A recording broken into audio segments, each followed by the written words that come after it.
You are listening to Power Marketing with Kevin Lee. Here's Kevin.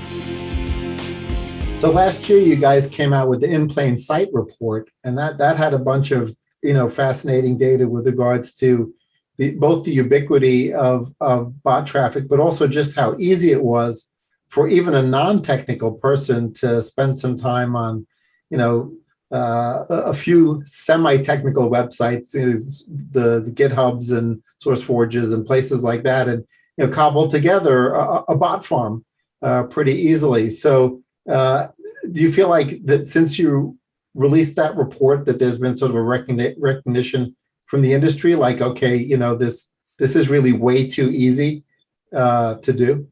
I wouldn't say from the industry, but there's definitely been some of the right people that reached out and took the, I think, appropriate learnings from that report. Well, that's good to hear. More recently, you've got your rapid fire report, and sort of what was the hypothesis there that you went out to try to sort of dig into when you put that report together? What are the findings there? I can start with the hypothesis, but Mark can talk about the impact of it better than I can. The hypothesis was just honestly to go in and investigate what was causing a lot of the suspicious data that we were seeing come through to the actual ad server.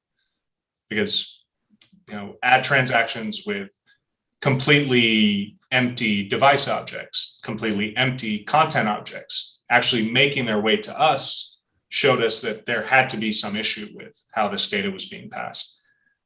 So we set out to, go not only speak with people that were operating in that space of generating these fake impression opportunities, but also confirming the actual logic and technology behind it.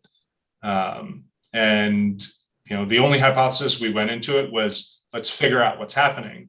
And once we figured that out, we saw a huge contrast between what the reality was and what had previously been reported in the press. And we really wanted to make sure that we deviated from this narrative of, the Chinese device and bot farms and the Russian hackers and all this like kind of, boogeyman, fear-inducing storyline, and really just talk about it as a counterfeit issue that has a bigger impact at scale.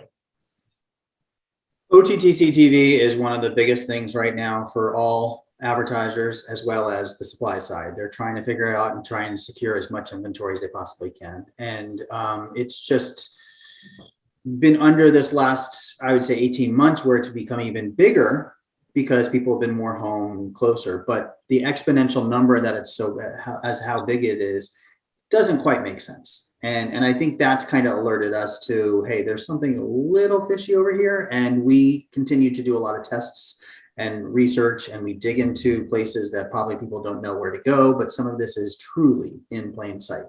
And so you can see it on LinkedIn where people are trying to sell CTV traffic, and this CTV traffic is really efficient. Skype me for details. I mean, it's very clear that this is someone, if it isn't someone, that is really trying to game the system. And we dug into this, and I don't want to give you too many details because we're not trying to highlight this group that was doing wrong. What we were trying to do and highlight is it's the technique.